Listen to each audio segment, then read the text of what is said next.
ఇటువైపు వచ్చారండి సార్? ఇంటికి వెళ్దామని. మీ ఇంటికి వెళ్ళే బస్ స్టాప్ అటువైపు కదా సార్?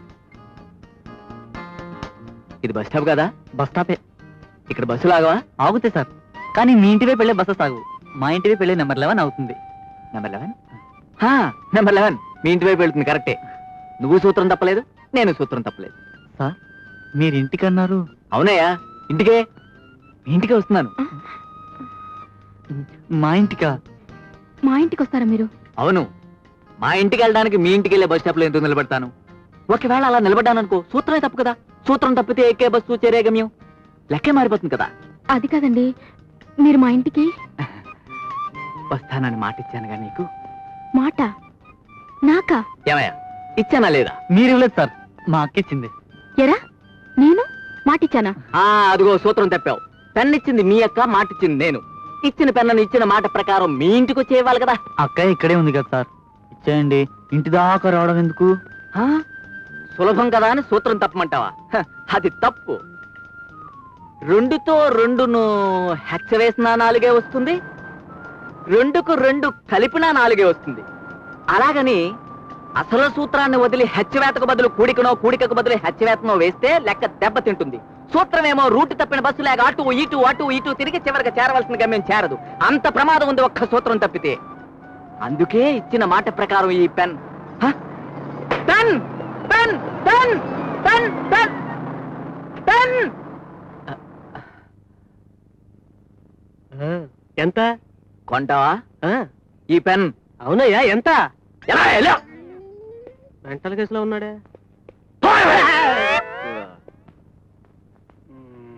ఊక ధర కూడా ఆకాశాన్ని అంటుతుంటే ఇంకెట్టా బతికేదిరా దేవుడా. మావయ్య, ఎరా ఇట్ట వచ్చావు? నీతో మాట్లాడాలని. అర్జెంటా? అవును మావయ్య. ఇంట్లో ఎవరు లేరా? ఎవరుంటారా? మీ అత్తయ్య ఊరెళ్ళింది. చిన్నాడు శ్రీకాకుళంలో ఉద్యోగం ఏడుస్తున్నాడు. పెద్దాడి సంగతి నీకు తెలిసిందేగా. అవునవును, అదేదో ఆర్మీలో. ఆకతాయి వెధవు కదా అని మిలిటరీలో చేర్పించా. వాడు కాస్త ఆ పాకిస్తాన్ యుద్ధంలో ప్రాణాలు వదిలేశాడు. బతుకున్నంత కాలం ఒక పైసా పంపలేదురా. వాడు పోయిన తర్వాత ప్రభుత్వం ఏదో ఇచ్చిందిలే, అదిరా వాడికి అన్నందుకు నాకు వచ్చిన లాభం. నీకు అదంతా ఎందుకు గాని, నీ పని ఏమిటో చెప్పు. అదే మావయ్య, 10 లక్షల కాంట్రాక్ట్ కి డిపాజిట్ కట్టాలి. డబ్బు ఎక్కడ దొరకలేదు. నాకు ఇబ్బందిగానే ఉందిరా. మావయ్య, ఇంజనీర్ తో చెప్పి నన్ను పెద్ద కాంట్రాక్ట్ లిస్ట్ లో వేయించావు. అది తప్పైంది అన్నమాట. నీకు డిపాజిట్ కు నేనే డబ్బిచ్చి, పని చేయించడానికి నేనే డబ్బిచ్చి, ఎరా నేను చేసుకోలేనా ఆ కాంట్రాక్ట్లు? అది కాదు. అదేమంటే వడ్డీ కడుతున్నాను కదా అంటావు. మావయ్య, నేను ఎప్పుడైనా నీతో అలా అన్నానా? ఈ ఒక్కసారి గట్టెక్కించు మావయ్య. ఇంతకీ ఎంత కావాలరా? 1,00,000 రూపాయలు. చాక్లెట్ అడిగిన తేలిక అడిగేసావు. సరే ఇస్తాలే. మావయ్య, చాలా థ్యాంక్స్ మావయ్య. సాయంత్రం మీ ఇంటికి తీసుకొచ్చి నేనే ఇస్తాలే. నువ్వెందుకు మావయ్య రావడం? నేనే వస్తాను. యా, నేను మీ ఇంటికి రాకూడదా? అబ్బబ్బే, రావద్దని కాదు. సరేలేరా, సాయంత్రం 4 గంటలకల్లా నేనే మీ ఇంటికి వస్తాను. రెడీగా ఉండు. వెళ్ళు, నీ పని చూసుకో. అలాగే మావయ్య, వస్తాను. వెళ్ళు.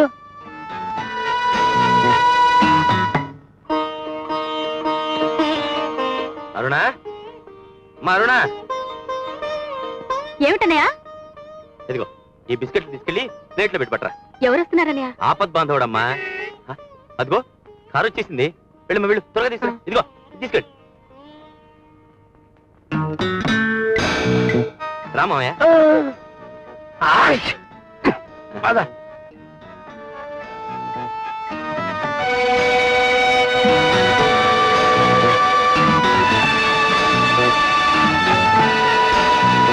రామయ్య వస్తున్నా.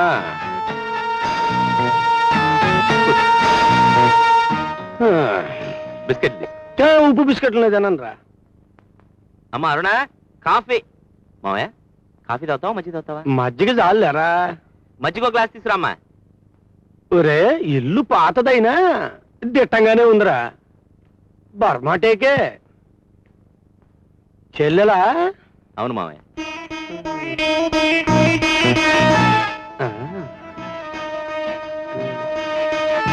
పిల్ల బాగా ఎదిగింది అల్లుడు.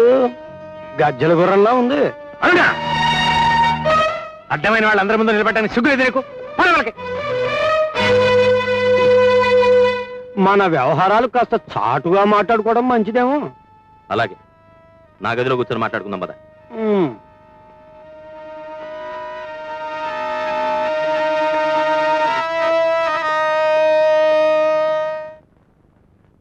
అమ్మా జానకి, జానకి వస్తున్నా మావయ్య. ఇలా రామ్మా. ఏమిటి మావయ్య? ఈ ఇంటికి రాకూడని మనుషులు వస్తున్నారమ్మా. జరగకూడని ఘోరాలు ఏవో జరుగుతాయి. వయసు మడిన వాడిని, లోకం తెలిసిన వాడిని నేను ఉన్నానమ్మా. ఎవడి మనస్తత్వం ఎలాంటిదో, ఎవడి చరిత్ర ఎంత హీనమైందో అన్నీ తెలిసిన వాడిని ఇంట్లో ఇంకా బ్రతిగా ఉన్నానమ్మా. ఏమిటి మావయ్య మీరనేది? మేక తోలు కప్పుకున్న పులులుంటాయని లోక జ్ఞానం తెలియని మీ ఆయనకు నువ్వైనా చెప్పమ్మా. ఏమిట్రా మీ నాన్న నిప్పు దొక్కిన కోతిలా దుంతున్నాడు? వయసు మళ్ళింది, దాంతో పాటు బీపీ పెరిగింది. ఇదేమిటి? ఒరే, నోటి మాట కంటే నోటు మాట అయితే బాగుంటుంది. నాకేదో భయం వేసి కాదు, నీకు బాధ్యత తెలియాలని. నువ్వు తర్వాత పెడుతూ గాని లేరా, ముందు మీ ముసలాడి చేత 2 సంతకాలు పొడిపించు. జానకి, జానకి వస్తున్నానండి.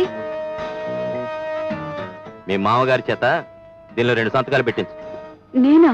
చెప్పించి వెళ్ళ.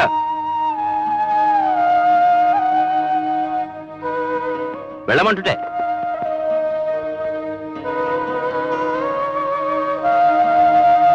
ఏమిటమ్మా? సంతకాలట. సంతకాలు? సంతకాలు? ఈ ఇల్లు పొలాలు తాకట్టు పెట్టి హక్కు నాకు లేదని చెప్పు. ఇది ఉమ్మడి ఆస్తని, దీని మీద రాసే నోట్లు చేసే అప్పులు చెల్లవని చెప్పు. మీ ఆయన బుర్రను ఏదో చీడపురకు తొలిచేస్తుంది, పిచ్చి కుక్కలతో మానేమని చెప్పు.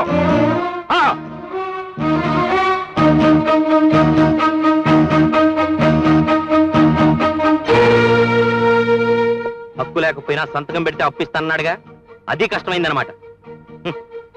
దరిద్రం మొహం, ఈ ఇంటికి చెందో దాపురించావు. పోలాపలికి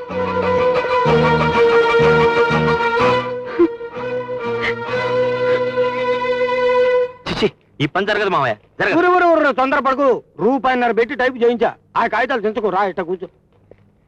అది కాదురా, మీ నాయన సంతకం పెట్టడం మానేస్తే నేను నీకు డబ్బు ఇవ్వకుండా పోతానా? ఆయన బుద్ధి నీకు తెలియాలని చేశా. సంతకం పెట్టు.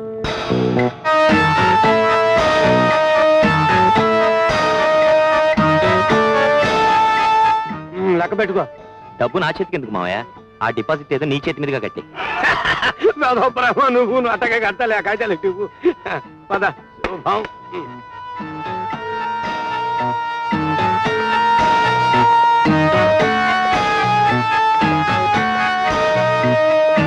ఒరే అల్లుడు, ఎంతో మందిని చూశాను గాని కన్న కొడుకు బాగుపడుతుంటే చూసి ఓర్వలేని తండ్రిని ఈ ఇంట్లోనే చూశా.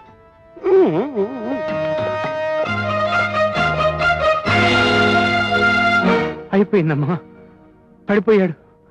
ఆ దగులుబాజీ వల్ల వీడు పడిపోయాడు. ఇక వీడిని భ్రష్టుని చేసి కానీ విడిచిపెట్టాడు. అతనెవరు మావయ్య? వాడు ఒక నీచుడు, పరమ దుర్మార్గుడమ్మా. వాడి చరిత్ర అంతా మీ అమ్మకు తెలుసు. అప్పుడు నువ్వు చిన్నపిల్లవు. వాడికి వయసు వచ్చిన చెల్లెలు ఒకటి ఉండేది.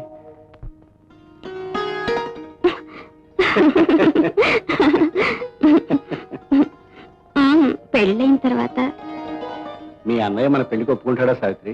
ఆ అనుమానం మీకెందుకు వచ్చింది? మీ అన్నయ్య ఆస్తి అంతస్తుంటే పడి చస్తాడు. ప్రాణాభిమానం అతను ఒంటికి పడవు. ఆయనకు పడకపోవచ్చు, మనకేమిటి? అంటే ఆయన కాదన్నా?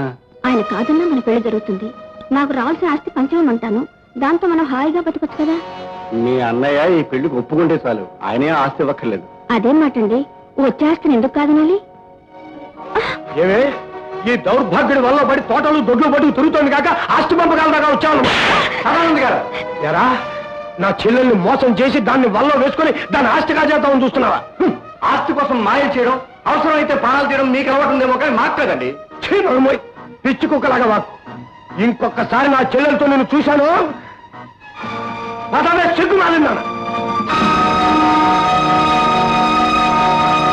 వెర్రి మొర్రి వేషాలు కట్టిపెట్టి చెప్పినట్టు విను. ప్రేమ పెళ్లి అన్నావంటే చెంప పాలు కొడతాను. అన్నయ్య, అలా నన్ను పిలవదలుచుకుంటే ఆ కుటుంబంగాని మర్చిపో. ఆయన అడుక్కు తినేవాడు, వాడిని ప్రేమించమని చిక్కులు ఎదుటే నీకు? అడుగు తినేవాళ్ళం కాదు, వాళ్ళు ఆస్తి పర్లే. పెద్ద ఆస్తి, 2 ఎకరాల నేల పడిపోయిన ఇల్లు, ఇదేగా ఆస్తి. అది చాలు. పెళ్ళైన తర్వాత అమ్మ నాకివ్వమన్న 4 ఎకరాలు నాకివ్వవా? సావిత్రి, నా ఆస్తిలో సెంటు భూమి కూడా ఎవరికి ఇవ్వను. మరి అమ్మకిచ్చిన మాట? అమ్మతోనే పోయింది. అన్నయ్య ఖచ్చితంగా చెప్తున్నాను, పెళ్ళంటూ జరిగితే ఆయనతోనే జరగాలి, లేకపోతే చావనన్నా చస్తాను గానీ ఇంకెవరిని చేసుకోను. చస్తావా? చావే చావే శని వదిలిపోతుంది. అవును, నేను తెస్తే ఆ 4 ఎకరాలు నువ్వే కలుపు. నవ్వి! ఎదురు తిరిగి మాట్లాడతా. నువ్వు చావాల్సిందేనే, చావాల్సిందే. సావిత్రి, అమ్మా సావిత్రి, ఎంత ఘోరం చేశావమ్మా. ఈ అన్నయ్య ఏమైపోతాడు అనుకున్నావమ్మా? అమ్మా అమ్మా తల్లి, నేను నీకేం అన్యాయం చేశానమ్మా? ఎందుకమ్మా ఇట్లా చేశావు? అమ్మా రాధమ్మా, నువ్వు ఆనాడు అన్ని చెప్పిపోయావా? చెప్పినా కూడా ఇంత ఘోరం చేసిందమ్మా. ఊరుకో, అమ్మా బంగారం లాంటి అమ్మాయి ఊరేసుకు చచ్చిపోయిద్దబ్బా.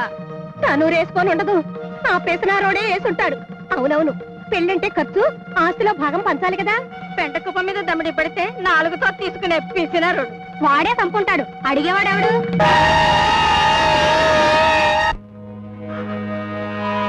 అలాంటి దుర్మార్గుడమ్మా వాడు.